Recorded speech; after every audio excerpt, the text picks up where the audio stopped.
What's good, you jabronis? Welcome back to the Skuchdown Report, an all-inclusive deep dive into the inner workings of the Chase Estates Fantasy Football League. I'm your host, Austin, aka A-Dub, and today I'm joined by two very special guests. I've done some introductions for them in the past, so I don't have anything beyond what I said last time, so I'm just going to say their names. We're going to give them rounds of applause. So, welcome to the stage first, the league commissioner. His name is Nugget Phillips. Let's go. Welcome back, Nugget. I'm so excited to have you here because we have a lot to talk about, more in particular things you need to talk about. And joining us is Big Dog himself. He just bought a new house. Everyone clap for him. He is currently broke. Welcome to the pod, Mr. Bell. It's great to see you, boys. Great to see you too. Great to see you too. I love our East Coast pods because it's just so fluent. Not to shit talk my West Coast podcast, but they're clearly they're new to it. Natural. It's natural. I like it. Welcome in. Today is episode 4. Technically, it's episode 5. We had some back end problems for episode 4 last week, so we're going to call this episode 4. We're talking about week number 3 and week number 2 because I wasn't able to talk to you boys last week. So happy to have you in here. First thing, I have a quick little icebreaker for you guys. So I don't know if you know this, but I think it's the Jaguars, and I want to say it's I forget who the Jaguars are playing, but it's 2 teams this week that are playing in London. And simultaneously, they're also going to be doing a Toy Story pod, like a Toy Story version of the game, which I thought was really cool and weird and interesting. So my first icebreaker to you is, well, I have 2 icebreakers. The first one we're going to go through is give me your best Disney movie of all time. And it cannot be Toy Story. All right. Not that we were going to choose Toy Story, but strictly Disney movies. And I don't know if you guys have been down the Disney Plus rabbit hole, but there's a lot of like sneaky Disney movies that you didn't know were Disney movies, you know? So that's my biggest concern is I'm going to say something and leave it out. It's okay if you do like a traditional Disney movie because like they're great too. I was just going to say, are we doing like cartoons or like Disney Channel when we were growing up? Let me ask you, do you want to do like traditional Disney movies or are we doing anything that's on Disney Plus? That's too much. Yeah. Anything on Disney Plus is too much. Okay, then we'll just do traditional Disney movies. I'll go last because I don't want to take someone else's away. So whoever wants to go first, fire it off. What's your favorite Disney movie? Classic. Mm-hmm. You got to go with Aladdin. Yeah, I was going to say Aladdin or Lion King. We were like right in the perfect age range for when those came out. You said Aladdin, Nugget? Oh yeah, absolutely Aladdin. No question about it. And the sleeper, Robin Hood. Dude. Okay. I like that. I'm not mad at the Robin Hood pick. Jasmine did have a booty. Robin Hood was a good movie. Some sequels too. Of Robin Hood? 3? Wait. Are you guys talking about the cartoon Robin Hood or like the real life person Robin Hood? No. Cartoon, old school Disney. Yeah, it was a banger. That was a banger. Kyle, what you got for me? 101 Dalmatians. You can't beat the soundtrack. I mean, you have kids, so obviously you've watched all these recently. Yeah, I'm definitely going to second as like a sleeper of Robin Hood. That is one of my favorites for sure. It's a good choice. And then I would just go Lion King, kind of like that same like mid 90s. Can't go wrong with it. Great cast. If you really go back and look at the cast, fantastic. Oh, yeah. So that was going to be my choice, Kyle. I mean, like you just cannot go wrong with that. But I'm going to throw a sleeper out there, and it's Tarzan, and I'm going to tell you why. First of all, it's just a great movie. It really is. Don't lie. It's a great movie. But secondly, I just looked up the best Disney, what are they called? Soundtracks. And Tarzan's like number 1, like Phil Collins killed that, dude. All right. I'm going Tarzan. And then I had a second icebreaker because technically I asked those guys last week the same icebreaker. So I'm gonna ask you guys the original icebreaker I had for you guys. So I was going to do top 3 and worst 3, but I think that's too much. Give me your favorite NFL uniform that is not your current favorite team, and then give me the worst uniform in the NFL. Do you want me to go first to give you guys some time? Go for it. All right. So for the best jersey in the league right now, I got Chargers Baby Blue. That is such a nice uniform. It reminds me of LaDainian Tomlinson, and it's very rare that they even wear them. They wear like the kind of like navy blue ones, but whenever they break out the baby blues, those are my jam. And then for worst, I have the all white Browns jersey. Those just stink to me. Like, I don't know if it's a combination of like them being elves now and then like trying to not be the Browns. You're the name of your team is Cleveland Browns, for God's sakes. Like, wear some brown jerseys. You know what I mean? I don't know. I don't get it. But that's mine. What about you guys? Worst jersey? It's okay if you say Definitely Washington. The Steelers. Go to the Steelers.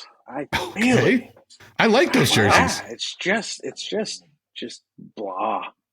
Yeah, it's pretty boring. I like it. It's classic. They don't change it. Yeah. That's why I like it. If we're going like all inclusive, the super highlightery Seahawks uniforms, I hate those. Yeah, those suck too. I hate those. Don't they call them color rush? Yeah, pretty much all the color rushes kind of suck. But the Seahawks were way ahead of the game. I feel like they were doing that before everybody. Oh, yeah, they were. They were. And Austin, I don't care that you said I can't use my favorite team because it's the Pats Reds. The red Patriots uniforms are my favorite. The Bills. The Bills too. I do like the Bills like throwbacks too. I was going to say the Texans Reds because it's similar to the Patriots. Kyle, I texted in the group chat, and you guys know I like hate the Ravens too. Which ones, the All Blacks or the Purples?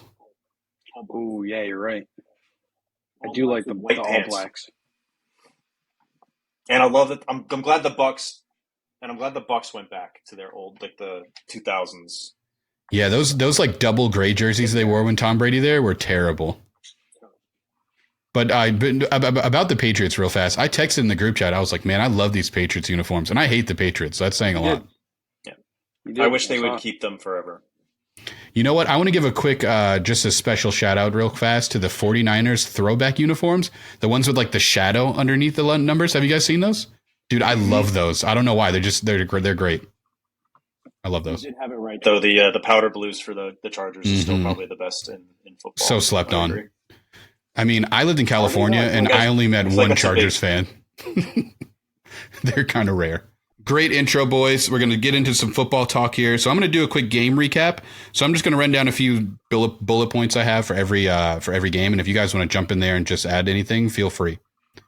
So we're going to start off with Thursday night, Giants versus 49ers. The Giants are back to being stinky, okay? The Niners roll out there with no Ayuk, and they still had a great game. And I have them down right now as the best team in the NFC. Arguably, their entire team's a Pro Bowl roster. Hall of Famers at every level on both sides of the ball, except like O-line, running back, Debo's early, but like wide out, D-back, linebacker, D-line. Like they have a Hall of Famer at every basic. The only thing that can hurt them is injuries. So if they stay healthy, they're gonna go. All right, next game I have is Indianapolis versus Baltimore. And what I got here is Indianapolis wins with Gardner Minshew. And Baltimore, another year where injuries kind of cost them. Lamar got his legs going, but I mean, hey, you got to give credit to Indianapolis. They look good with their number one quarterback and with their number two quarterback. I don't really see the talent over there, but hey, they're winning. And there's some teams that aren't, so good for them. They're finding ways to win. Next game I have is Tennessee versus Cleveland. And I have Cleveland is kind of using the Dallas formula in that their defense is elite. They have a stout defense. Their offense tries not to turn the ball over. They're having some problems with that. But they're basically, if the offense doesn't turn over the ball, their defense looks solid this year. I think they're going to get a good amount of wins. And then I also have here as a bullet point is Myles Garrett might be the defensive MVP. Did you guys see that play where they had the tight ends follow him back and forth? I didn't see it, no. Didn't watch much of that, but I don't disagree. Myles Garrett is an absolute monster. And I feel like we're underselling how good their defense is.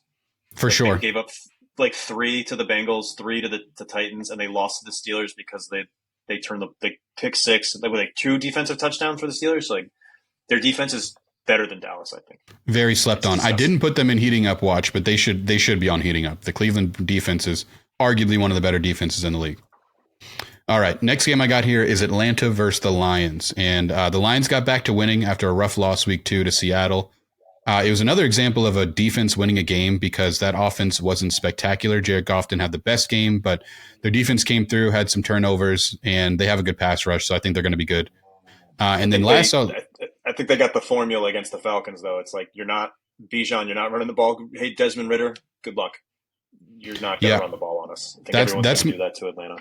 That's my last bullet point here is Atlanta has an identity issue and they also have a rookie quarterback, and that's rough. That's a rough combination. I don't know what they're doing over there, but Atlanta's going to have a rough year. The Lions look like they can make the playoffs, falling asleep. So that division's not too good. All right. Next game I have is New Orleans versus Green Bay. And this was apparently the biggest comeback in Packers history, which is kind of crazy because that's like a really long historied franchise, but the biggest comeback in Packers history, give them credit. Derek Carr goes out with a bad shoulder injury. It is Jameis time in New Orleans. I don't know what that means for everyone else on that team. I love Jameis Winston, but I do not know if that's good for the rest of the offense. I started Taysom Hill this week against Zach, and he didn't do much. But I think maybe next week we see Taysom Hill take another step forward. I don't know. We'll see. Kamara's back, right? Kamara is back. Yeah, good point. Good point. But Jameis will throw 2 picks. Yeah, easily. But credit to the Packers. They have a really good defense too. I was surprised. That was one of the games that was on TV here. Didn't see that comeback coming. I thought it was wrapped up. Yeah, credit to the Packers. Jordan Love will talk about him later and heating up. But I mean, hey, the kid wins. Can't be mad at him winning. All right, next game I got here is Houston versus Jacksonville. And this was a super interesting game. I don't know why I watched this game out of all the other games, but I did. Yeah. And I have here as a bullet point, this is such a Matty Will game right here. Houston versus Jacksonville. Like, I don't know. It just reminds me of Matty Will. And Matt said a few weeks ago that the Texans were going to be the Lions next year. And I kind of feel what he's saying. Like, they're kind of quietly becoming a good team. And for whatever reason, being pass happy works them for right now. I don't know why they decided they're just going to pass the ball every play.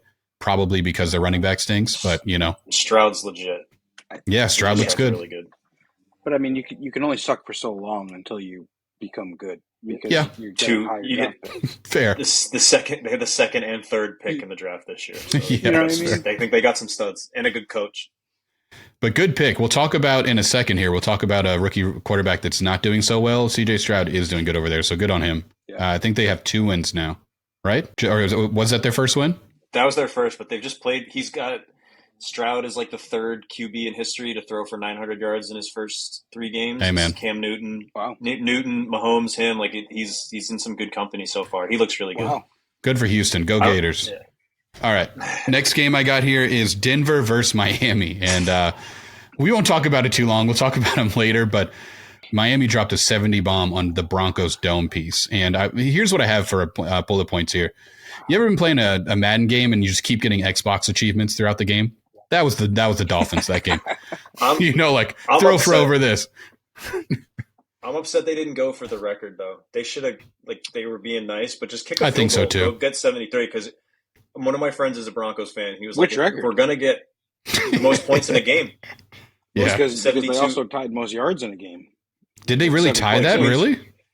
Yes. Wow. Yeah, first team with like over 350 rushing and 350 passing or something like that. But amazing.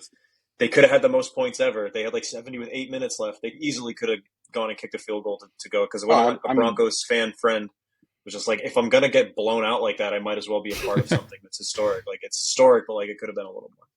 Hey man, that was a bloodbath. I think I sent it into the chat that my friend who he's bounced around the league a little bit, coached for the Raiders, Chargers, Lions last year. He's with the Broncos this year. So they might all be fired before the next game. So. That reminds me of my brother-in-law who, for whatever reason, left the Saints to go coach the Jets. And that was the year they traded, who was that safety that they had that was really good? Jamal Adams? Adams, yeah. Yeah, so he went to the Jets the year before Saleh got there, and it was not a great decision, but But anyways, getting back to the game here, I had the Dolphins are exciting, and they are the best team in the AFC currently, possibly the entire league. I mean, if you put up 70 points, that's a given. And then I have also in capital letters here, the Broncos stink. And I think we should have known this with the onside kick to start the season. Like, they don't know what they want to do. Someone needs to issue a public apology to Nathaniel Hackett. Yeah, I hear you. They fired him in like the 5th. I don't remember what week he got fired. Like that was the worst game I've ever seen for a team. And they're going to be like, Hey, Sean Payton, here's 18 mil for 9 more years. There you go. That's crazy. Yeah, and we'll talk about them later, but the Broncos are kind of using the Redskins formula here of just kind of like being toxic on all levels. Like I don't really know how long it's going to take them to get out of this, but that I've seen this before. Let's just put it that way. Well, that Russell trade and contract is going to screw them for a bit. Yeah, for real. All right, so obviously we'll talk about them later. We'll brush over them from now, but we'll get to the next game. So the next game was Chargers versus Vikings, and all I have here is Keenan Allen is rolling over there. Mike Williams went out with an injury, so he should be getting a boatload of targets over there, but he had a great game. I think it's his 2nd or 3rd best game in a row. Both teams tried to lose that game. It was a rough watch for anyone that was looking for competitive football. But, I mean, either way, the Chargers got the win. Brandon Staley has his job for one more week. We will obviously talking about him in Jabroni Watch. Do you guys want to add anything to that game? We'll talk about it in Jabroni Watch. Okay. Yep, exactly. That's wild. So the next game we have here is Pats versus Jets, and I have in highlighted yellow here. What a boring game! Like that was just kind of not an exciting, fun game to watch. Bill Belichick embarrassed Zach Wilson. I think that's the 4th or 5th time that he's done that in his career, and the Jets look dead. Kyle put a late addition into Jabroni Watch. We'll talk about him later, so we won't deep dive into the Jets just yet. But they look dead as of today. And congratulations to the Pats. You are no longer the worst team in the division. You did it. Now, I will say, keep in mind, the Jets defense is still a good defense. Dude, their team is still good. What I don't understand, I know you're going to talk about that later. Like people dump on Mac Jones for like playing terrible, but like Josh Allen had 5 turnovers in that game and they lost. Well, that's kind of where I'm going. You got to remember, the like, same team just beat the Bills 2 weeks ago. Yeah, dude, their defense is really, really good. And Juju sucks. There's the other thing. So yeah. The Pats are just not an exciting football team. I don't know how else to say it. They're just kind of boring. No, it's Bill Belichick style football. Yeah, I mean, in stark contrast to the game we just talked about, the Dolphins being like exciting and flashy, like the Patriots are quite literally the opposite of that, you know? Which, keep in mind, is legit because they. Not a bad thing. I'm not saying it's like that's not how you win games. I'm just saying it's just boring, you know? No, but I'm saying that the Dolphins just put up 70 points. And the previous week they played the Patriots, and it was a 1-score win. Yeah, you're right. It definitely works. What'd they score against the Chargers? They were high 30s, right? So. Yeah, it was a good game against them too. All right, so getting to the – I'm sorry, go ahead. No, go ahead. No, go ahead. No, go. So getting to the next game, we got Buffalo versus Washington. Pretty embarrassing. Commies get whomped at home on Alumni Day. Sam Howell throws 3 interceptions, 2 of those being in the red zone. Pretty much an easy win for Buffalo. The Washington was kind of on a roll up until that point. We kind of got humbled. I knew that was going to happen. We got the Eagles next week, so it's a rough patch for us, but I'm kind of glad that it's happening to us now. We are 3-0. We have time to lose now, but it's not looking the greatest for us. Good win for Buffalo, though. All right, next game I have is Panthers versus Seattle, and this was the rookie quarterback I wanted to talk about. So this game was more exciting than I thought. I think I forget every weekend how exciting Seattle can be. But it's not looking good for Bryce over there. I mean, he was out last week. Andy Dalton came in and he looked like a better quarterback. That's never a good sign. He's obviously not ready for the NFL currently. There's other rookie quarterbacks that look better than him. You got to give him time. I understand it's only his 3rd week in the NFL, but it kind of looks a little Zach Wilson-ish over there, if I'm being honest with you. We'll see how it goes. But also I have Seattle keeps rolling. They are off of Jabroni Watch. I didn't put that in Jabroni Watch, but Seattle is definitely off of there. Geno Smith's doing well. So next game is Cowboys versus Cardinals. And let's just all take a minute to laugh at the Dallas Cowboys. Okay, thanks, guys. Sorry, I wanted to do that. All right, so this is what happens when you rely on defensive touchdowns, right? The Cowboys had a good first 2 weeks, and they were rolling against everyone, and it had nothing to do with their offense. And they finally played a team where they needed to have good offense, and their offense isn't that spectacular. Dak needs to do better. The whole offense needs to do better. And I also want to make sure I put this in here. Credit to Arizona. They could easily be 3-0. They are the best tanking team I've ever seen in my life. And if they had a healthy Kyler, they could very easily be 3-0. Hey man, Josh Dobbs looks like Kyler. You know what I mean? Like, who knows? Did you guys see Josh Dobbs was at the team store at the facility and tried to buy his own jersey, and he's not on the list. He can select the roster, and he's just not there. That's hilarious. It's been a month. I can't even customize it. Come on, guys. Well, good for the Cards, dude. I mean, what's his name? Caleb Wilson already said he wasn't going to come to them. I mean, he might want to rethink that. They look like they're fighting over there. I really hate that. Going. I think it's such a bitch move. He's going. Yeah, that's the world we live in now, Nugget. You can get paid in college. Why would you want to get drafted by a shitty team? No, which is fine. Absolutely. Let me give you an example why I'm okay with that.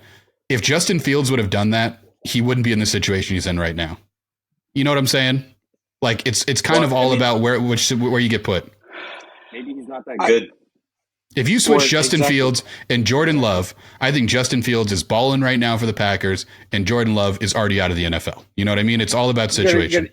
You got to remember, Jordan Love came in and sat behind Aaron Rodgers for how many years? Yeah, what if Justin Fields got to do that? It's all about the team you go to, the situation you're in, the coaching staff you have, And I'm not mad. I'm not mad at Caleb Williams for being like, I don't even know who the coach is going to be over there in Arizona. But that's my point. Fields was like nothing about that. Yeah.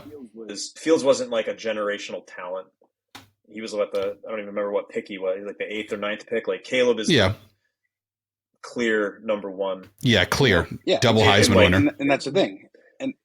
And everybody in the world understands that. When you're the quote unquote the best player coming out of the draft out of college football, you're going to go to the shittiest team in the NFL. Or you could slide like Mac Jones. You know what I mean? It's all a situation. But I hear what you're saying. But like that's a good one though. Like if Mac Jones went to the Niners, I think he'd be an MVP candidate right now. Yeah, that's what, all I'm trying to say is I understand college players wanting to control that situation, especially now they can get paid in the college.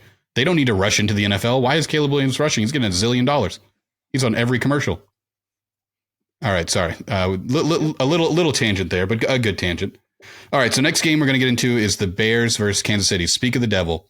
And here are my bullet points. If I see Taylor Swift in my timeline one more time, I'm going to throw up. Oh, man. It's the worst. I hate it. I hate it so much. I just throwing this out there because I had to hear the statistics today that Travis Kelce is now in the top 5 for sold jerseys. Yeah. He gained like 300,000 followers in 1 week. Yeah, I know. Have you guys seen the TikTok where the girl goes up to her husband and she's like, so I heard Travis Kelce's been doing really good since Taylor Swift started coming to the games. And the guy's like, you're talking about the guy who's going to the Hall of Fame? Like, what are we talking about? I hate it. I hate it so much. This is awful. I know. Swifties are the worst. Yeah, I also saw a meme where it's like a picture of ESPN. You know the picture where the guy's holding the girl's hand and he like looks back to look at the other girl? So he's holding Deion Sanders' hand and he looks back at Taylor Swift. And that was all of ESPN last week. All right. What else do I have in that game? I have the Bears are dead and Justin Fields looks defeated. And then, actually, this is the team I was talking about. So I said, I don't know if he's bad or if the Bears are just Redskins 2.0. Because, I mean, their coach just got raided. Like, it looks very Washington Redskins-ish over there, you know? Yeah. Yep. It's not a good situation in Chicago. Nothing about it is good. And as a Redskins fan... the future could be bright. They got to get rid of the coach. Right. House, and they could have 2 top 5. They could have the 1 and 4 next year, 1 and 3, because they're going to be the worst team, and Carolina's going to stink. So they could have 2 top 5 picks. They could definitely turn it around. However, the asterisk there is next year. Currently, this year does not look like they're turning anything around. Justin Fields looks Matty Will of the NFL. Fire sale. Yeah, for sure. All right, next game I got is Steelers versus Raiders. I watched this whole game, and Gretchen actually worked that game. I don't know if you guys know this. Gretchen works for Allegiant Stadium, so she was at that game. And she told me that every other game that she's worked, you know, it's been Raiders fans, whatever. But she said that game, it was like 80% Steelers fans and like 20% Raiders fans. Really? First time they ever played in Vegas. Yeah. Steelers, I mean, so it was a madhouse for sure. Like I worked that day and for whatever reason, there was 1 million people coming in Steelers jerseys. Either way, that had nothing to do with the game. Raiders stink. The Steelers will be slightly above 500 with good coaching. Go ahead, Kyle. Who goes to I want to go to Vegas for the Steelers game. Let me pop into T-Mobile and grab a phone first. Like, I just don't understand the human that does that. I don't get it.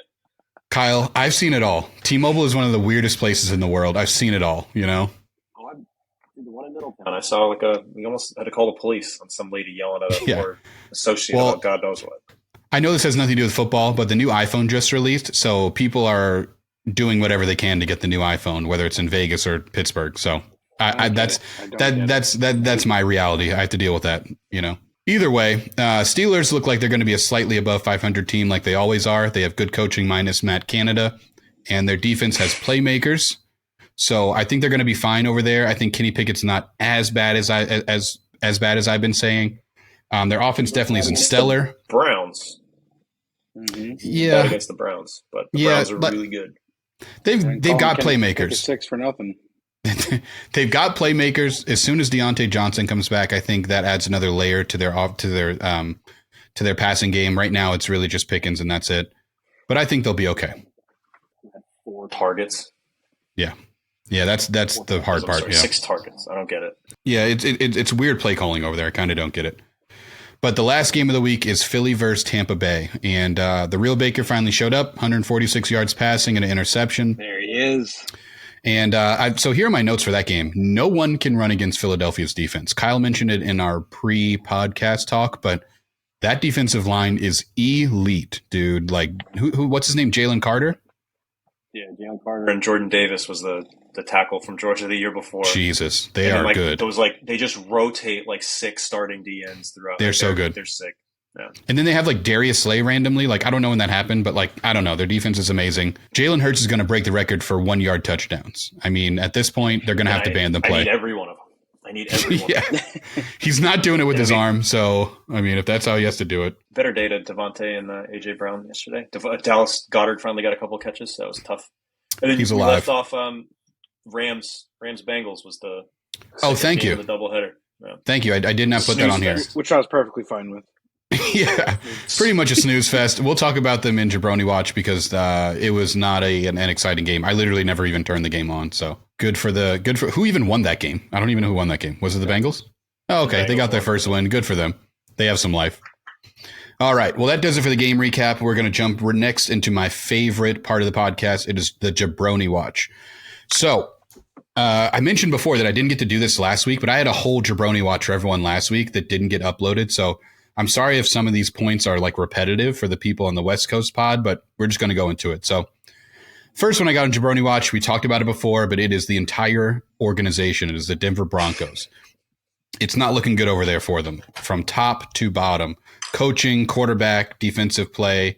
I talked about this last week that didn't come out, but I mentioned that Washington beat them, and that kind of looked like if you can't beat us, which we're not an amazing team, but if you can't beat Washington, they've got an incredibly hard schedule. They're in arguably the hardest division in football.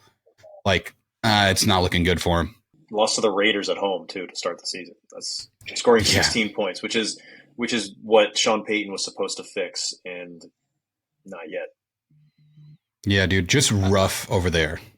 I watched you scoring with Russell last year, and just oh my god, zero faith in Denver. I made that mistake last year. I think I had 3 Denver Broncos in my starting lineup, which is the reason I was in the toilet bowl. I did not make that mistake twice.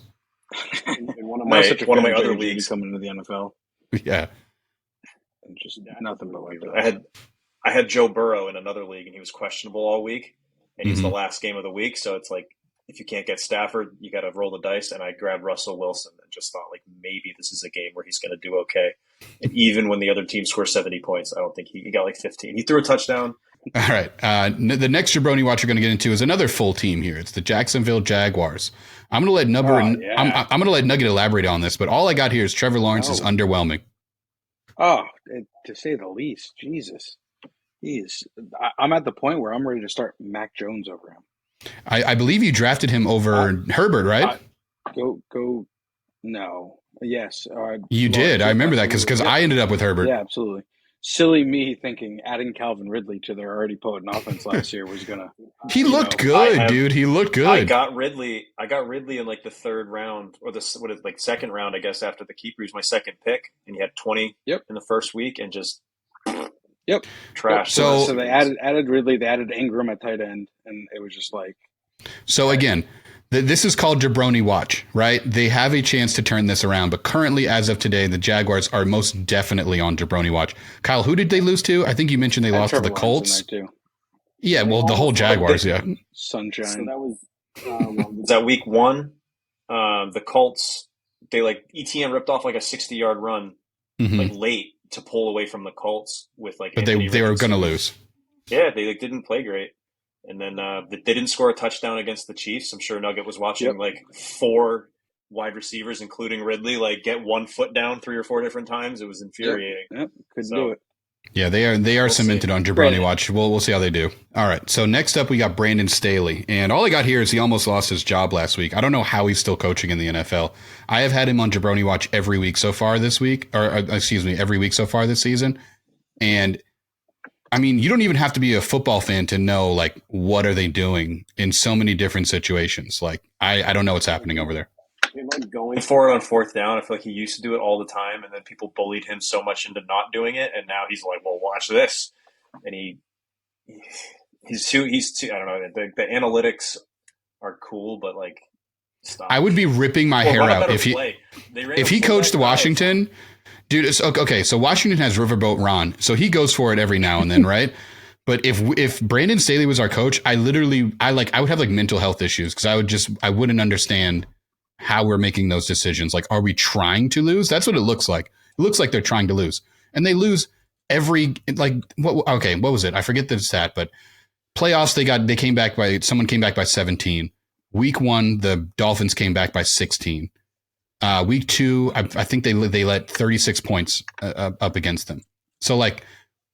And they have a good roster. I don't understand how they're letting this many points get put on their dome, but like it's got to be coaching at this point. I rarely blame coaching for things, but it's got to be coaching over there, you know? Yeah, they have way too much talent. And it's also hilarious. J.C. Jackson used to play corner for the Pats. They'll let him walk. Pretty big contract. Healthy scratch last week, so he was healthy and inactive. I saw that. That's so random. Yeah, well, Brandon Staley, he's on Jabroni watch. He could be fired next week. I really don't know, but he's currently on Jabroni watch. He might even be a certified Jabroni. All right, next up we got Chargers are too cheap to get two coaches, and there's no one else to hire right now.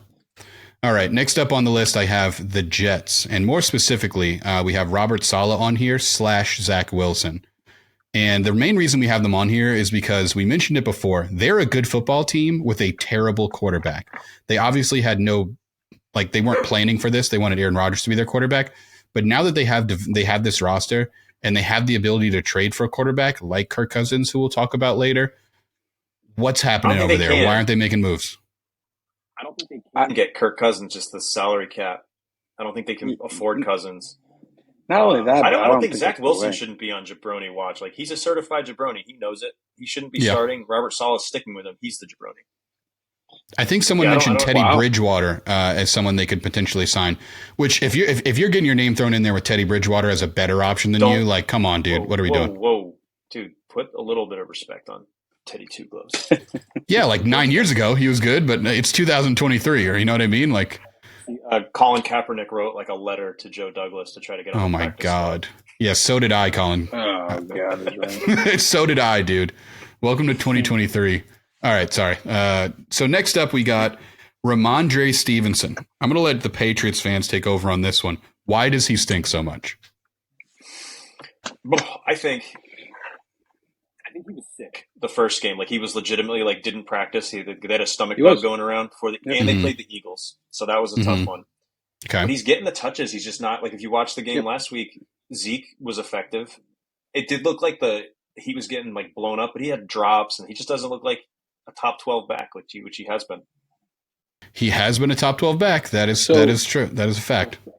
So I will say it looked very uncharacteristic of him this week, but I don't think he necessarily looked bad against the Dolphins. But keep in mind, to start the game, they were already down 2 scores against the Dolphins.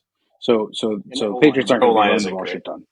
He's a perfect example of. But he's a best player. Patriots had 2 O-linemen out against the Dolphins as well.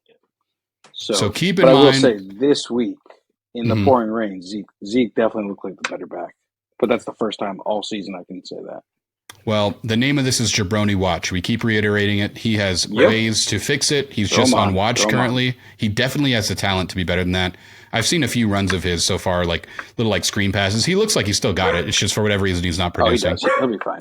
All right, so next on the Jabroni Watch, we have got the Dallas Cowboys. We laughed at him earlier, but to lose to the Cardinals is pretty bad, especially after we've dubbed them, like we do every year, the best team in the league, the best defense in the league. They're unstoppable, and they were stopped by arguably the worst team in the NFL. And can we just bring up that's why Matty Will was pissed this week? Wait, say that again? I said that's why Matty Will was pissed this week. I'm sure that played into it. 40 points week 1 and made Matt look good with taking the defense so early. Like I said, Zach and Matt only come out of the woodworking after the results come in on Sunday and Monday, and they realize they're both going to lose. Then it's like, all right, let's find some things to complain about. Yeah, that was underwhelming on so many levels. Like the Cowboys, all they had was Trayvon Diggs get hurt. The pick that Dak threw at the end of the game in the end zone was like one of the worst. There were 3 dudes were going to pick that. It was just like, which one is going to get to it first?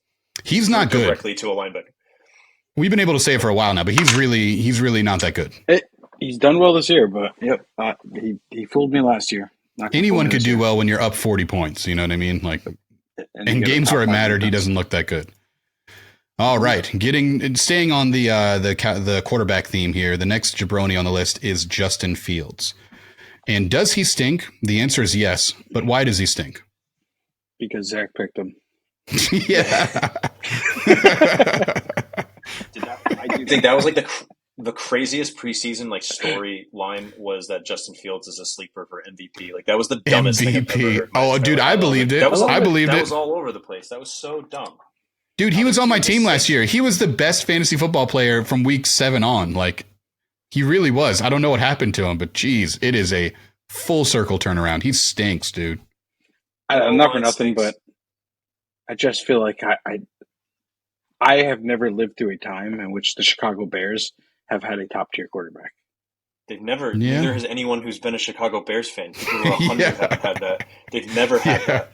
Their best quarterback. I love that stat about Jay Cutler for 1 year was the only time they had a good quarterback. Smoking Jay Cutler, you know. Well, hey man, I'm sure you guys have heard the stat, right? But Justin Jefferson has more receiving yards than anyone ever to play on the Chicago Bears. Like, that's a wild stat. Like, he's only been in the league 3 years. That's wild. Barely. All right. Well, either way, Justin Fields stinks, man. You're not going to win with a guy named Matt Eberflus as your head coach. You need a cooler name for your coach. Yeah, that is a terrible. I wish the Bears were good. Me too. You can't have a defensive coach with a young quarterback. It's like a lot of people. Colin Cowherd talks about it all the time on his show. Like, it just doesn't work, and I don't think it's ever going to work.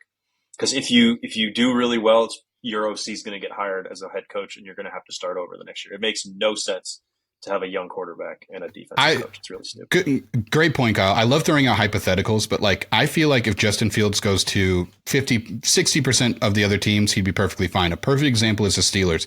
If you put him somewhere with like Mike Tomlin, like, I think he's solid. I think they adapt that offense to have him run the ball more.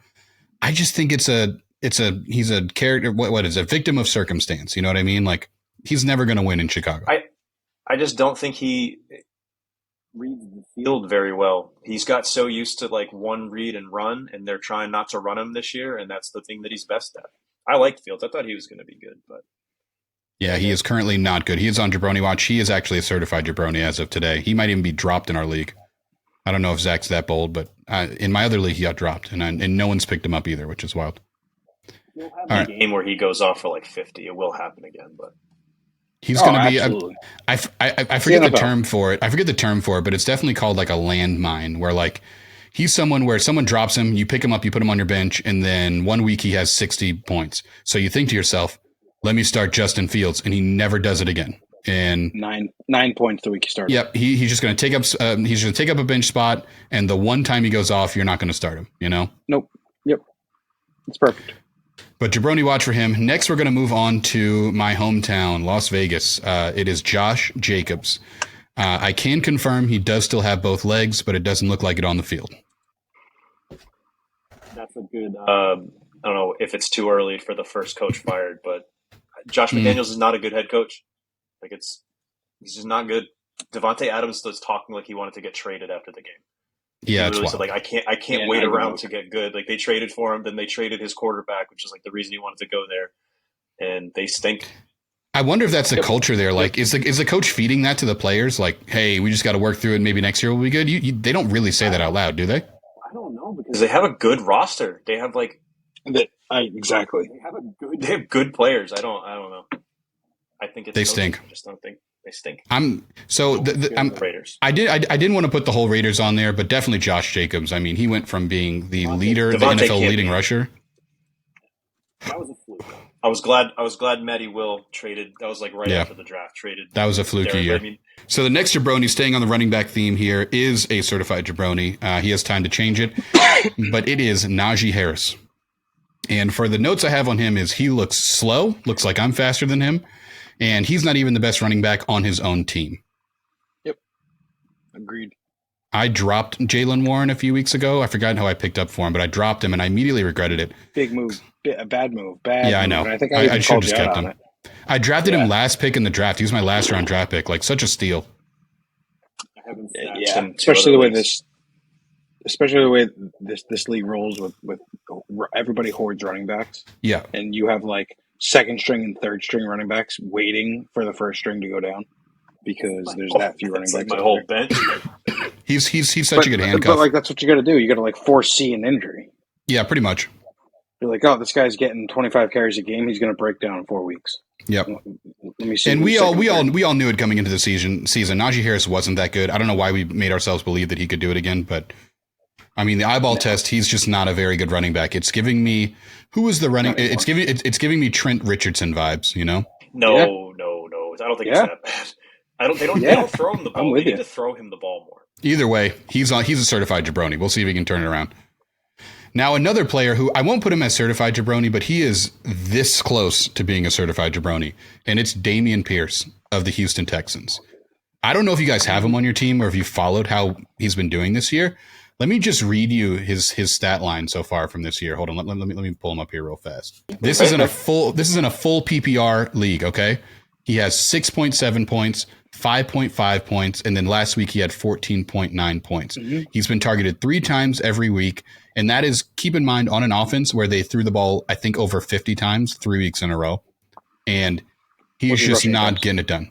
Rushing yards, 38 week 1, 31 week 2, 31 week 3. How many attempts? 11, 15, and 14. So he's getting the ball a decent amount. No, there's your problem. Last year he was getting the ball 20, 25 times a game. Yeah, for sure. His yards per carry are 3.4, 2.7, 2.07, and 2.2. If he doesn't score a touchdown, he's not getting you 5 points so far. Yeah, he had 14 points last week, and that's only because he had a rushing touchdown. But on an offense that's like blossoming and evolving into something more exciting, he is being left behind. I was just going to say, don't forget that offense has been revamped with Dick Stroud. Yeah, for sure. Who did they have last year? Who was the quarterback last year? I couldn't even tell you. The guy with the long neck. Dude. Davis Mills, yeah. There you go. Yeah, exactly. So who would be someone the Jets should trade for? That's another one. Because he'd be much better than Zach Wilson. That sucks. I thought every time you mention these names, I'm like, Zach Wilson stinks, dude. That had Patriots like 3rd round pick written all over it the year they got the year that he came out. I think he was good. He was good at Stanford, but the Texans need a veteran, so he had no chance. On that team. Either way, Niners. We're putting Dameon Pierce on jabroni watch. I don't know why we expected so much of him. I think this is kind of what we can expect moving forward. I don't know. I'm with you. Definitely he was good last year when he was healthy. Top 12 back this year. You think so? Yes, that's what I predicted that going into this year, and definitely not coming out that way. Okay, we'll see how it goes. He had a better week 3 than his previous 2 weeks. I offered Pacheco for Pierce to Colton before the season started, or actually, I want to say after week 1 or week 2, where Colton would put Pierce on the trade block because he was pissed off, and like Colton said, into his defense, that there's no upgrade here. And my thing was to change of scenery. I think Pacheco and Pierce are essentially the same running back. Who do you believe in more is kind of what you're asking. Exactly. But I like Pacheco because you watch him play and he's like, his motors are running at 110% every single play, no matter what he does, whether it's a block or a run. And I just feel like he's in a good offense. Yeah, he is, obviously. Yeah. But Clyde Edwards-Helaire the ball 17 times and then throw it to McKinnon. So Pacheco doesn't get the touches. Exactly. But you know what? I think he's still going to be working that offense. And to me, he's got that explosive play written all over him. For sure. You know what I mean? Angry. Maybe not every game, maybe not every other game, but I guarantee you within a 4 or 5 week span, he's got a 60-yard touchdown under his belt. He has time to turn around. He's in a terrible division, so he gets to play some bad teams a whole bunch. So there's definitely a possibility Dameon Pierce takes off. But currently right now, he is on Jabroni Watch. All right, so next we're getting into our last 3 jabronis here of the week, and the first one I'm very excited to talk about. We added this. We added this at the tail end, and I don't know why I didn't think of this earlier. But the first one is the Titans' offense, and the Titans' offense is extremely underwhelming. I don't know if you guys have watched any of their games. Derrick Henry doesn't look like King Henry anymore. DeAndre Hopkins, I can see now why no one else picked him up, and Ryan Tannehill might be worse than Zach Wilson. Just saying. Have you guys seen him play? A former AFC East quarterback. Yeah, like they don't look good at all in any facet on offense. I have Henry. That was the trade that than I did with Matt for Josh Jacobs. I feel like I won just because Josh Jacobs has been like even more terrible. Yeah, for sure. I mean, Henry went 15 for 63 with 2 catches for 50 yards. He's the same way though. Like he's going to have a game where he runs for $195. And his per game. He's a late bloomer. He's a late bloomer for sure. He never has a good beginning of his season ever. But they're not gonna be ahead in games where they have to run the ball a lot. So they're gonna be throwing it. They can't throw it. If you Their defense is great though. Defense is good. I love Vrabel too. So but you have to have a lead to run the ball in the NFL, and like you can't. Yeah, Derrick Henry needs a perfect game script for him. I'm gonna say right now, every year they're kind of like a meh team, and then towards the end of the year they sneak into the playoffs and they make some noise. Yep. So he still has time to come good, but as of right now, I put the Titans offense because I mainly want to talk about Ryan Tannehill and how bad he is, because I don't know if you guys have really watched him play. He really, really is bad this year. They got Malik Willis and Levis, the young kids, so they got nowhere to go. Good. All right, so getting to our next Jabroni Watch, and this has been a running theme all season. At what point do we talk about getting rid of this position from fantasy football? It is all tight ends not named Sam Laporte. Okay? Oh, come on. Nugget, it is bad, the dude. Top scoring tight end every week and say every tight end's on Jabroni Watch except for this guy. Nugget, do you know it's been a different guy every week. Do you know who has the most targets for tight ends currently? Who? Zach Ertz. That is how exciting the tight end position is. Wow. That stinks, dude. Like, unless you have a tight end that essentially isn't a tight end that's a wide receiver, you're fucked in this league. Like, can we please just say if you don't have Travis Kelce, then even Travis Kelce isn't that good. I'm telling you, he just came back this past week. Yeah, him and Mark Andrews haven't played. I get that. Within the next 2 weeks, he puts up a 25-point game, guaranteed. But can we get rid of the position? Can we talk about it? At what point do we get rid of tight ends? This is getting bad. Nope, never. If we get rid of tight ends before we get rid of kickers, I'm out. Like, I hear you. Me and Matt are going to the Baja Men somewhere else. So here's my defense on not getting rid of kickers. You can't factor in kicker points. Matt Gay put up 24 points on Zach's dome piece this week. That sucks. From that game, I have Justin Tucker. He kicked like a 62-yard end of regulation field goal, and I got a -1 because he missed it. Like, it's fucking stupid. Yeah. You lose points for missing a 60-yarder. Dude, there's no skill. There's no skill associated with choosing your kicker. You just pick a random one. Who would have thought the kicker for the Indianapolis Colts was going to be the best kicker? No one knew that. That's just random. You're rolling the dice. I agree. But you know what? Back to tight ends. Tight ends are still a big part of the game. I am absolutely against getting rid of that position. All right. I just wanted to throw it out there because I'm leaving them on Jabroni Watch until they start doing better. Back to kickers, though. I was looking at the stats. The two of the top 3 scoring kickers are both rookies. Damn, really? Well, damn. Also, I'm just throwing this out there.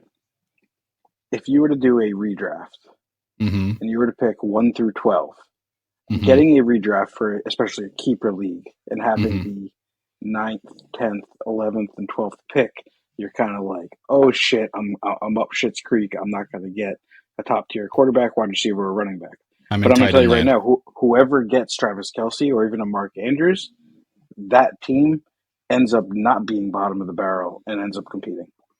Well, in 2 years, when they got to throw Hawkinson in there. He's been absolutely. I was going to say, I'm just saying. In 2 years, when Travis Kelce and Mark Andrews are irrelevant, what's it going to be then? Sam Laporta.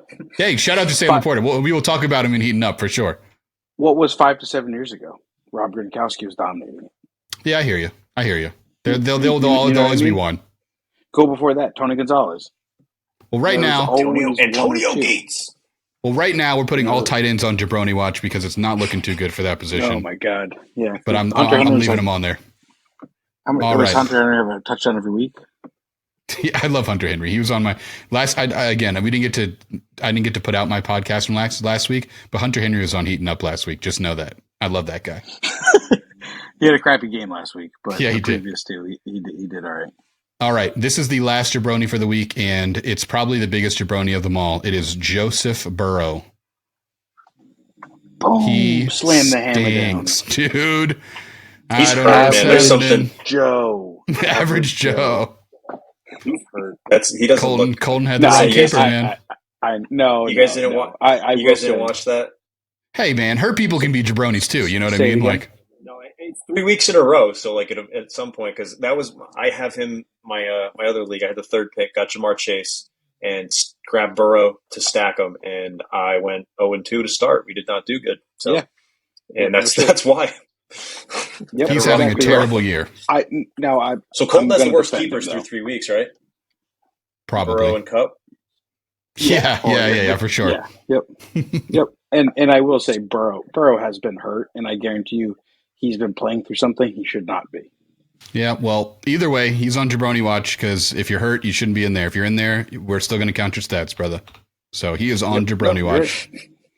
All right, and that does it for Jabroni watch for the week. Next, we're going to get into our heating up segment. So we're going to be talking about some players that are almost on fire. However, all right, so for heating up, typically when we talk about heating up people, we talk about people that are not on fire yet. However, the first person we're going to talk about is 1,000% on fire, and that is the Dolphins offense. They put up 70 points on the Denver Broncos dome piece in Denver. Now, I was watching that game from my phone. Like, I was watching on the sleeper app, so I didn't have the actual game up, and I have Raheem Mostert. So I see someone type in the chat, Devon A-Chain, and I'm checking. I'm like, damn it, he has 2 touchdowns. I'm not going to do so well this week. And then I go back, I refresh it, and all of a sudden it's like Raheem Mostert, 34 points. I'm like, wait a minute, wait. So I click into the game, and I see everyone's individual stats, and I'm like, what is happening over there, dude? And then later on, I watched the highlights, and they were just dunking all over them. Do you guys want to expand on that? That might have been the craziest offensive, the offense I've ever seen. It hasn't been done. Before you get into it, no, Waddle didn't play. And Waddle didn't play. Like the second fastest dude in the league didn't play. They're scary, man. If they stay healthy, they're. I said it in my last podcast, I put a $20 bet on Tua to win the MVP. It pays out $1,000. So I'm looking good right now. But the thing that sucks is like he's the MVP because it's the way the league works. But like, it's Tyreek Hill. Like Tyreek Hill is, and the coach Mike McDaniels is a wizard and a nerd. And I love it. But I hate the Dolphins. Even Robbie Anderson scored a touchdown. Like they were shitting on them, dude. Still in the league. He's still in the league. Dude. Still isn't his name Chosen? Robbie Chosen Anderson or Robbie Chosen. I don't know what the hell his name is, but either way, he scored a 60-yard touchdown to put him up by 70, or put him up by 50. I'm sorry.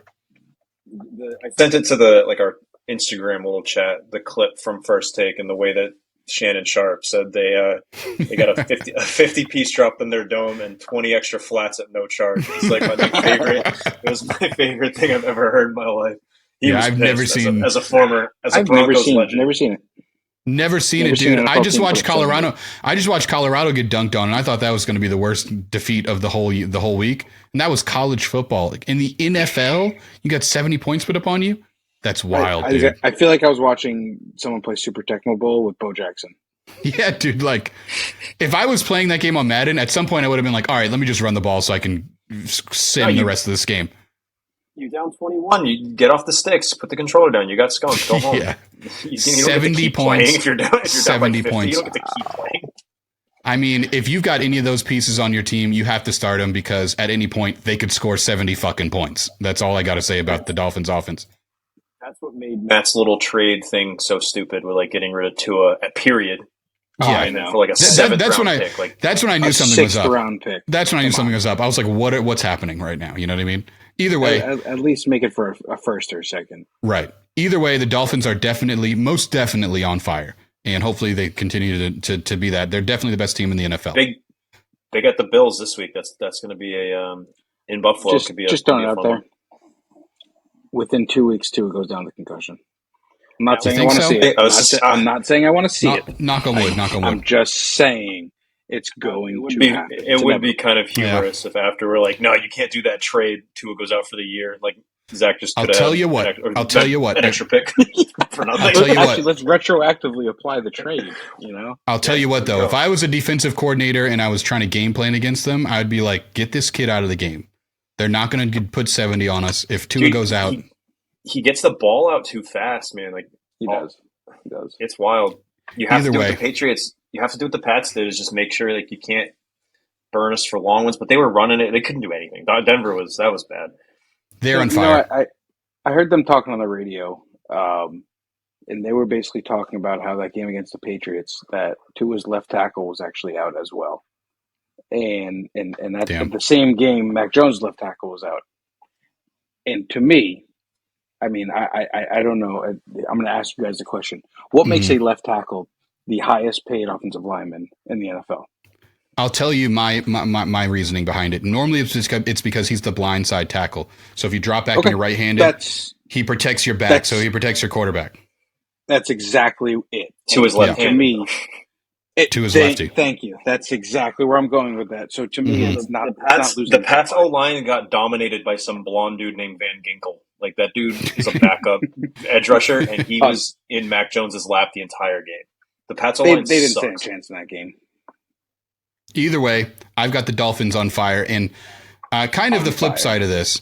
We're going from a very young, exciting to probably the oldest player in the league. However, he is on heating up, and that's Adam Thielen. I don't know if you guys have been following him, but he has had quietly a very good three-week season.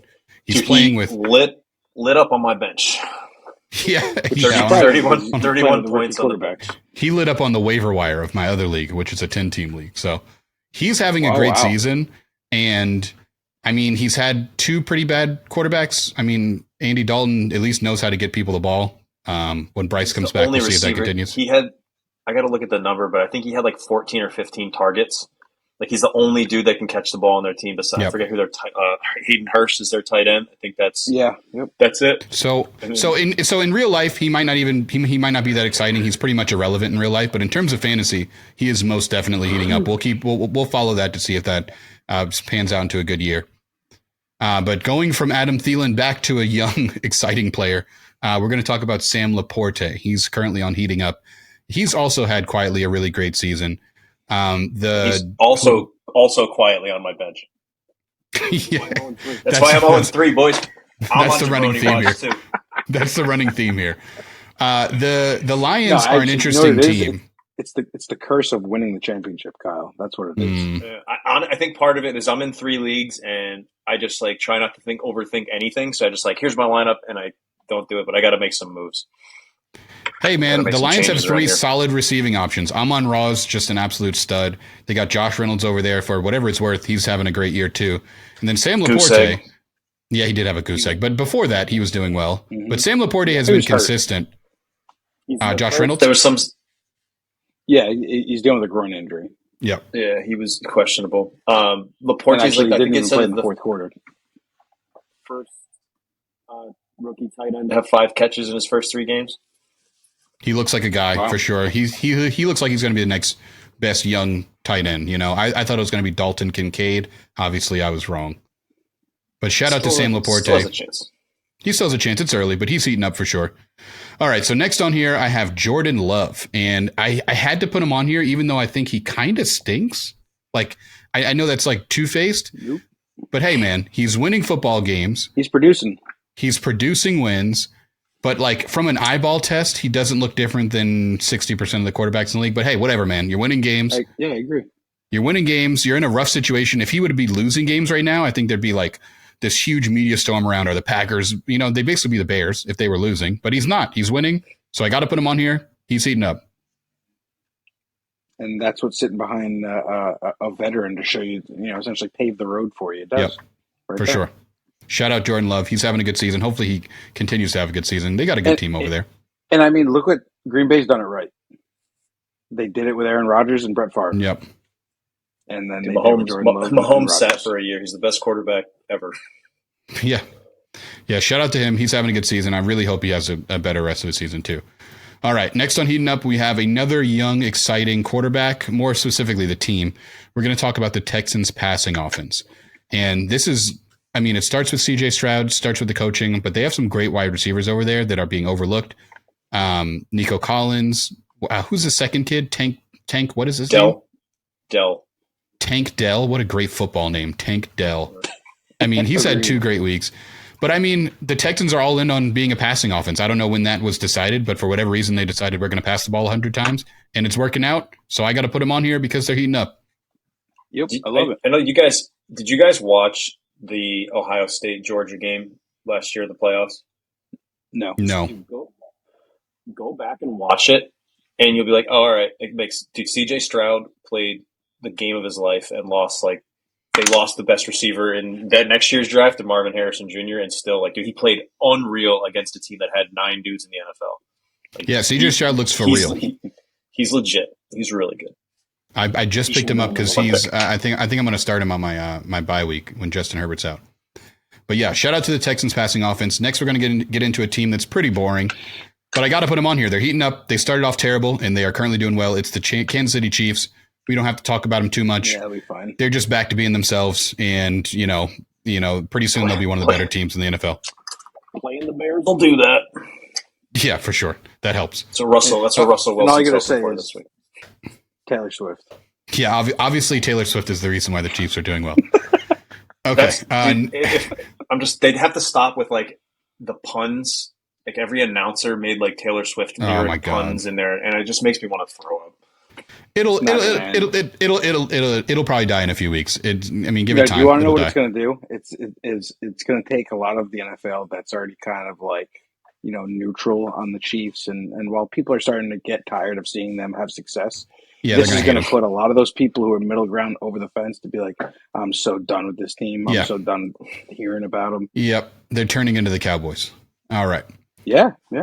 They are. All right. Next on my list. They're turning into the Patriots because they win. Yeah, that's fair. All right, next on my list is a player. Next on my list is a player we cannot ignore. He is the number 1 fantasy football player through 3 weeks, and it is shout out to Big Kirk Cousins. His team is not doing very well. Cole's Cash. His team is not doing the greatest, but he is, and I want to make sure I give him his flowers while he still can get paid, because I don't know if they're going to re-sign him next year. But I just want to shout out Kirk Cousins. He is currently the number 1 fantasy football player. I mean, I have Jordan Addison on one of my teams, and Jordan Addison is a regular guy, and he's been catching touchdowns. So shout out to Kirk Cousins. He's doing well. Jordan Addison's not a regular guy. He's gonna be. I think he is. He looks kind of regular to me. No. Jefferson needs some more touchdowns. Yeah. Last year, I forget how many it was, 11-1 or 11-0 in 1-score games. The Vikings, and now they're 0-3. Yep. So you can't. Exactly. It's just not. Can't do it forever. Yeah, well, the Vikings are not heating up, but Kirk Cousins definitely is. Hopefully he can keep it going. They look like they don't have a running game over there. I didn't put Alexander Madison on Jabroni because I think that's understood, but they're going to have to pass a whole bunch. Cam Akers. Yeah, interesting. No. Interesting. Gross. Interesting. Either way, shout out to Kirk. He's on here heating up. Next on my list is another kind of boring name, but I have to put him on here because he might arguably be the best football player in the league right now, and that's Christian McCaffrey. He played on Thursday, so people may have forgotten how good he was. I think he lined up in 8 different positions during that game and had a positive gain on every play. He just looks amazing. Yep. He looks like he belongs in a 49ers uniform, too. He's such a unicorn, just a white running back. That's such a unicorn. Of course he's going to be good, He's so good, dude. He's so good. Yeah, I don't understand. I don't understand how he just falls forward for 6 or 7 yards and other players can't. Yeah, I'm with you on that. I just the one thing that worries me about him is just durability. Yep. Every season he goes out. He's second in carries right now. He's averaging 20 carries a week, so it's 2 to 5 weeks. He's gonna break. And he's plus 3 catches, so he's gonna get 23 touches a week. Yeah, knock on wood, he stays healthy, but if he does, he might be the best skill position player in the league right now. Yeah. All right. No, I agree. All right, next on my list is I had him on Jabroni Watch the first week. I apologize, but we have to shout him out. He is currently heating up. He's having a decent season. He's back to who he was last year. It's Geno Smith. And he had a big win last week. He won again this week. It's not exciting. It's not flashy, but hey, he's a great quarterback. He's doing what he did last year. He's off of Jabroni Watch, currently heating up. Do you guys have any thoughts on Geno? I got nothing on Geno. Haven't watched many Seahawks games. He had a better game week he's 2. Done. Better game week 2. I know that we missed the week right last week. So maybe he would have been off Jabroni watch last week with 27. Yeah. Well, in a league with a lot of underwhelming quarterbacks and underperforming quarterbacks, you gotta shut out when someone's doing what they're supposed to, and he is. Yeah, he started had a real rough week against the Rams, but 328, 296, couple touchdowns. Yep, he's back. He's back. All right, the last heating up player I have for the week was also on Jabroni Watch week 1. We didn't talk about him week 2, but he clearly would have been off last week, but he also had a great week this week, and it's DeAndre Swift for the Philadelphia Eagles. He had a really weird week 1 where Kenneth Gainwell was the top back there. Kenneth Gainwell got banged up and he came in week 2 and absolutely killed it. I mean, not only they ran the ball a million times, so he was going to do well either way, but he looked good when he got his opportunities. He was dodging tackles. He was getting into the end zone when he had to make like a second effort. And last week he did well, even when Kenneth Gainwell was back. So I got to put him on heating up. He looks like he's good. I like it. Yep. Their O-line's really good. Honestly, that's a good offense. Yep. So that does it for week 4 and the Jabroni and the heating up. Next, we're going to get into some matchup. So all I want to do real fast is I want you guys to pick one matchup from next week that you think is going to be exciting. So my matchup for the week is going to be, where is it here? It's going to be Colton versus Matty Will. And we'll get into the drama around this later, but Matty Will was a hair away from leaving our league this week. He had what I'll call a hissy fit. He might call it something else, but he essentially quit the league this week, and then he regained. So he has a newfound energy. You know, he's excited moving forward. He has his trade set up the way that he wanted to have them set up. I'm sure Nugget will elaborate later.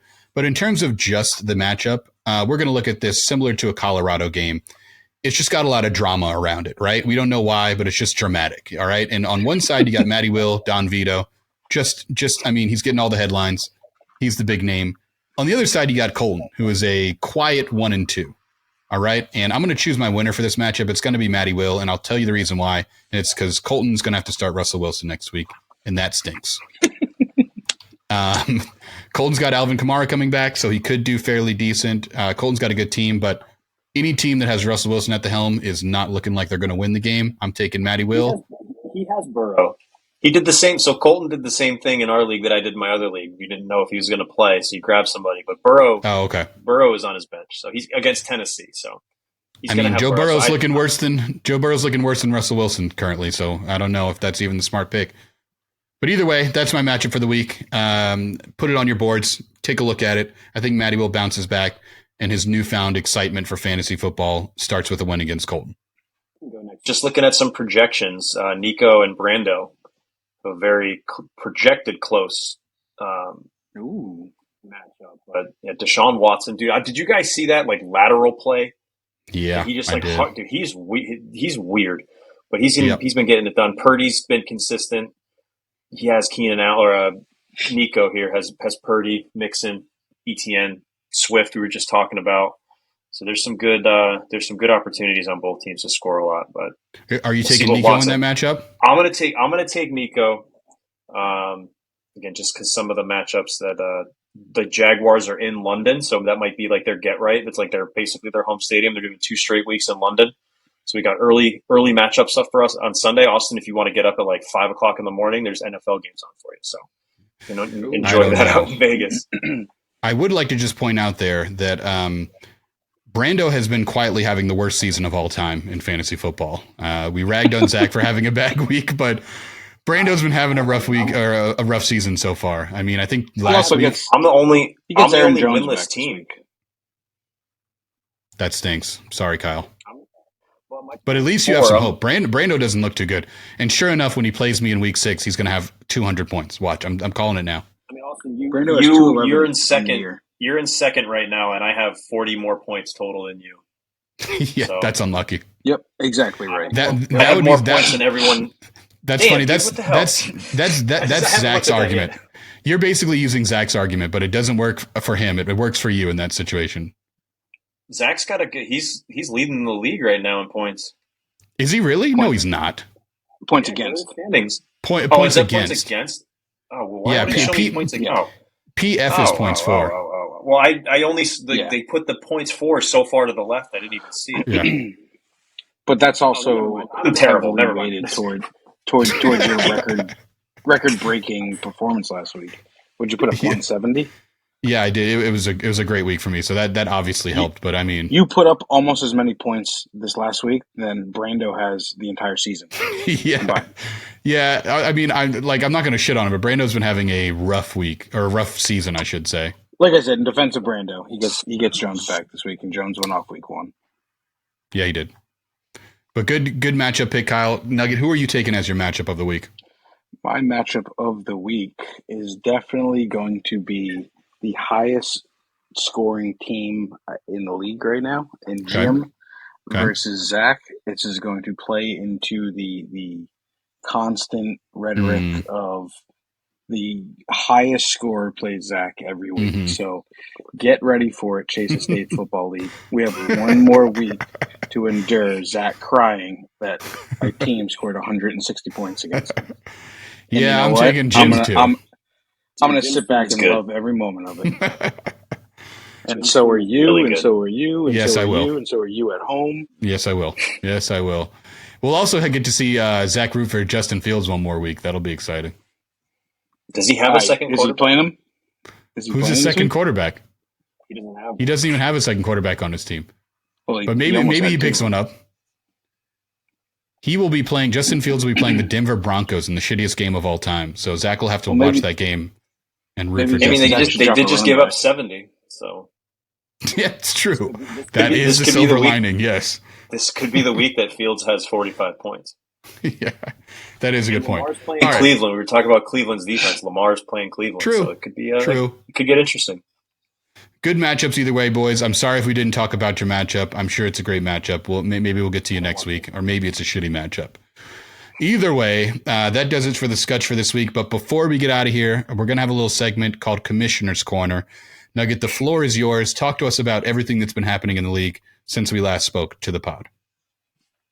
Oh man, where do we even start? You know, the floor is yours. What do we want to talk about at this point? You know, so I mean, for those of you who didn't vote or just voted because you were told to vote by either Zach or myself regarding this trade that had happened.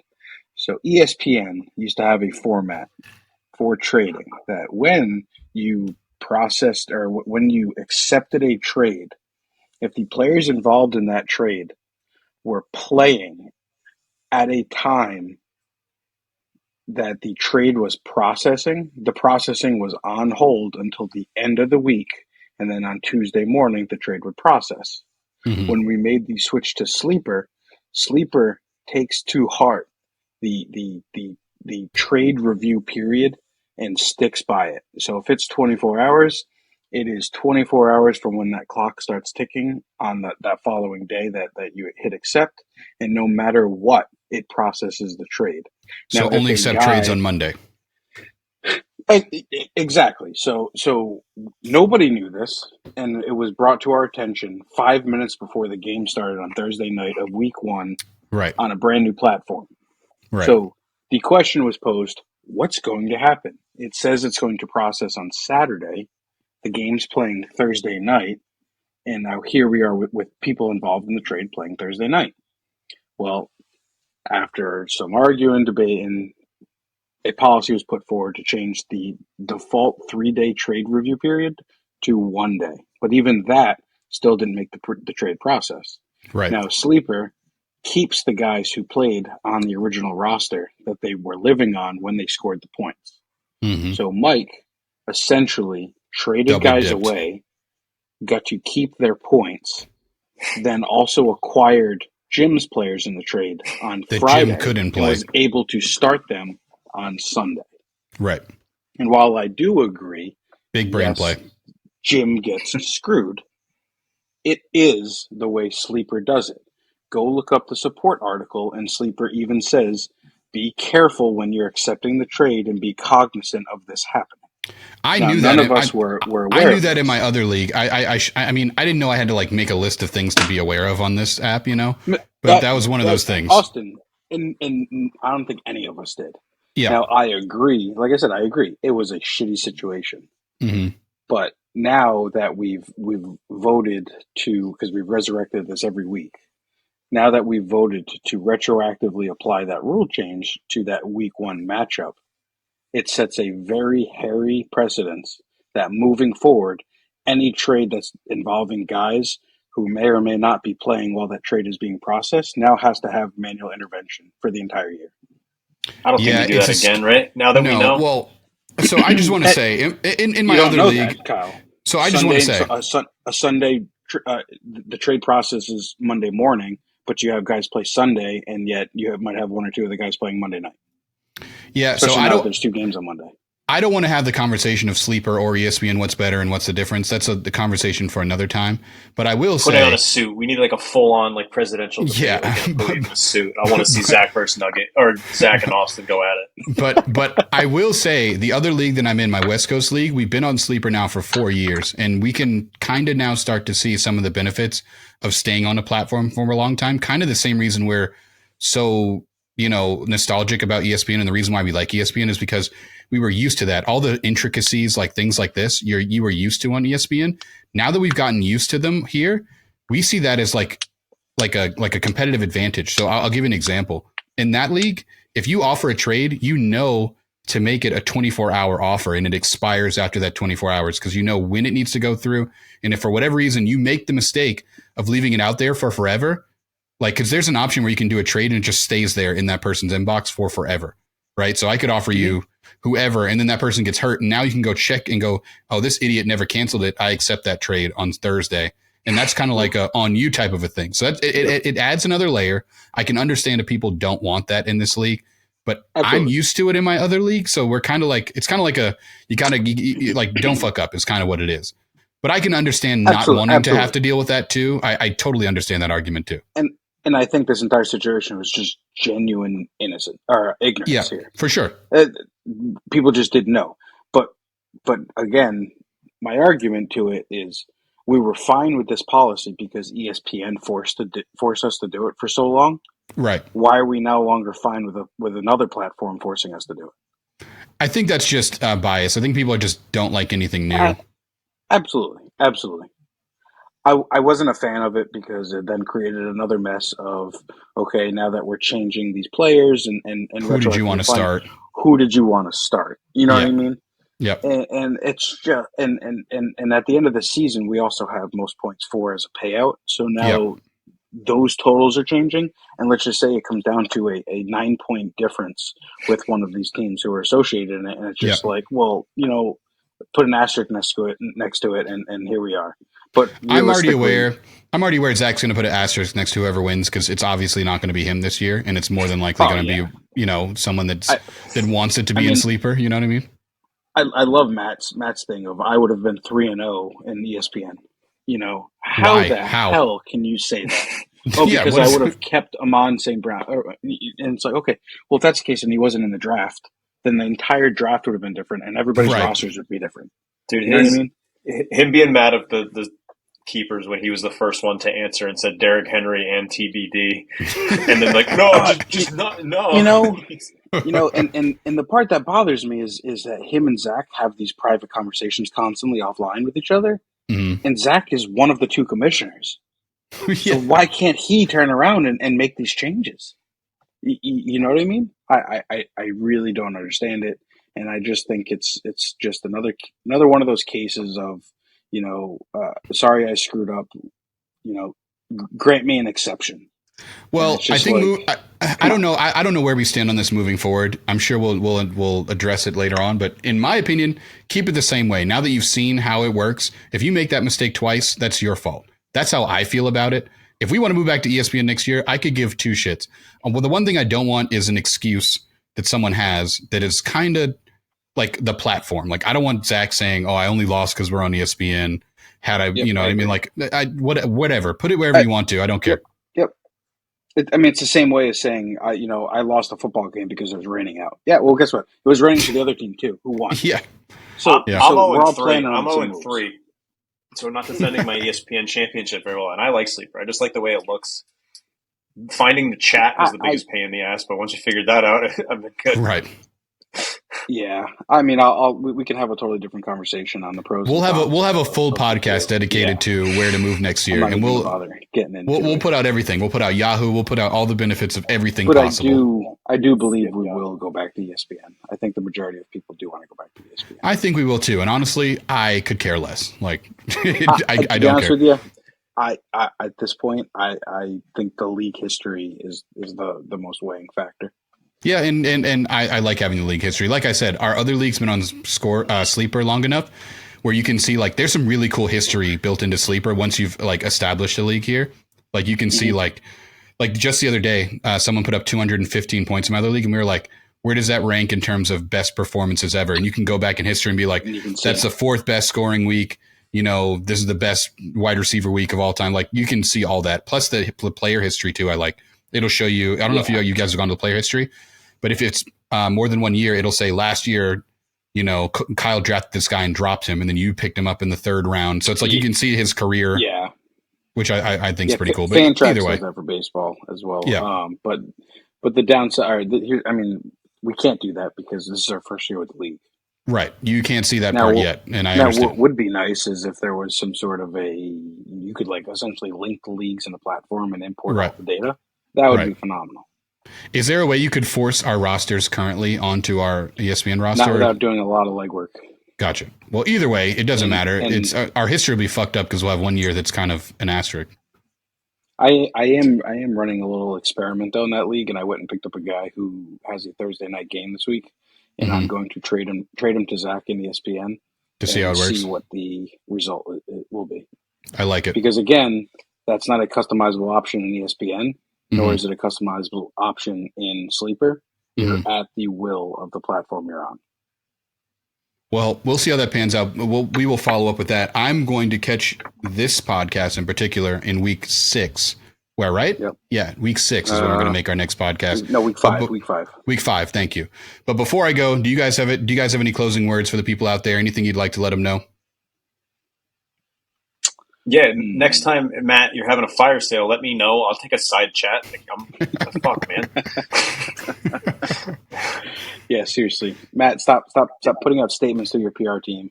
Yeah, we don't like it. We don't like it at all. Talk to the freaking league, man. Come on. Yeah, there's a chat literally built into the app. You can't miss it. But either way, this has been the Skuchdown Report. I hope you jabronis have a wonderful week. I will see you in week 5. Peace.